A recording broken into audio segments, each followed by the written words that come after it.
Jangan sia-siakan detikmu di tanah suci, Makkah dan Madinah. Bismillahirrahmanirrahim. Saudaraku, tidak semua orang Allah undang ke rumahnya. Tidak semua kaki Allah izinkan menapak di tanah yang paling suci di muka bumi. Banyak orang kaya, banyak orang sehat, namun tidak dipanggil Allah ke Makkah dan Madinah. Maka ketika engkau berada di sana, ingat satu hal, setiap detik adalah nikmat dan setiap nikmat akan dimintai pertanggungjawaban. Allah berfirman, "Thumma latus'alunna yawma'idhin 'anil na'im." Kemudian kalian pasti akan ditanya pada hari itu tentang nikmat. Quran Surah At-Takatsur ayat 8.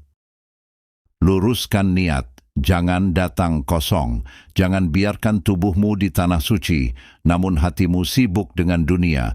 Datanglah bukan untuk status, bukan untuk gelar Pak Haji atau Bu Haji, bukan pula untuk foto dan cerita. Datanglah sebagai hamba yang penuh dosa, yang berharap diampuni oleh Rabb-Nya. Allah berfirman, "Wama umiru illa liya'budu Allaha mukhlishina lahuddin." Mereka tidak diperintahkan kecuali untuk beribadah kepada Allah dengan ikhlas. Quran Surah Al-Bayyinah ayat 5. Tanpa niat yang ikhlas, banyak amal bisa menjadi debu yang beterbangan. Pegang erat sunnah, jangan berani-berani mengada-ada. Ingat, tanah suci bukan tempat berkreasi dalam ibadah. Rasulullah SAW telah mengingatkan, "Khudhu anni manasikakum." Ambillah dariku tata cara ibadah kalian. Hadis riwayat Muslim. Jangan sentuh, usap, atau yakini keberkahan pada sesuatu yang tidak pernah dicontohkan Nabi SAW, karena amal yang paling dicintai Allah adalah paling ikhlas dan paling sesuai sunnah, bukan yang paling ramai dan paling viral. Hidupkan hatimu dengan syalat.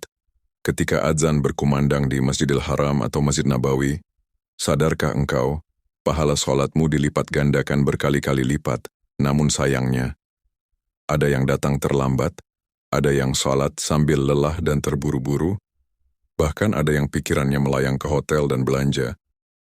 Padahal Rasulullah SAW bersabda, "As-salatu nurun," syalat itu cahaya.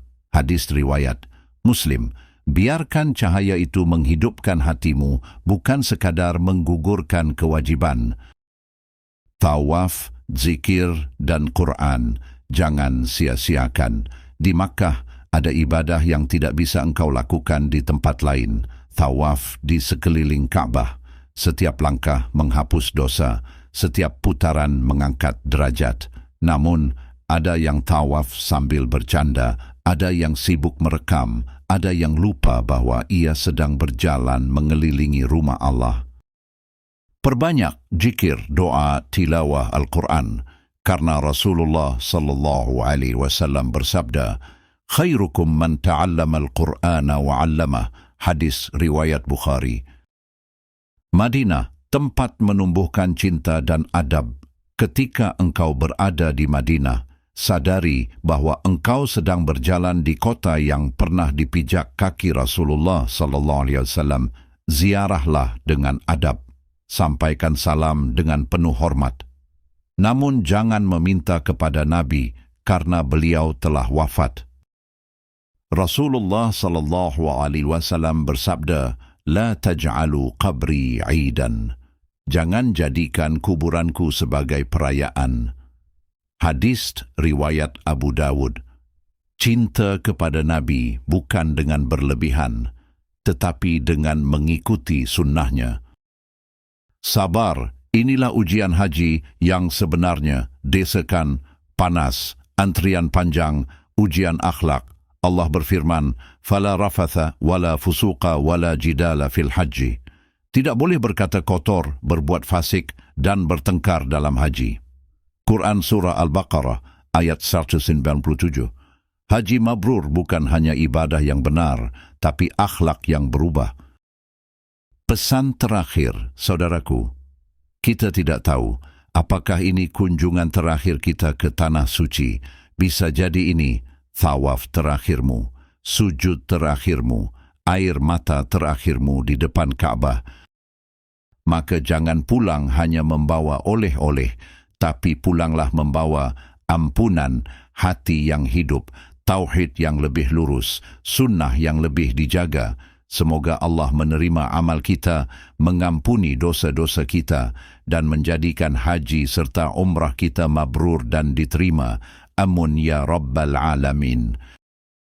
Wa sallallahu ala nabiyyina Muhammad wa ala alihi wa sahbihi ajma'an.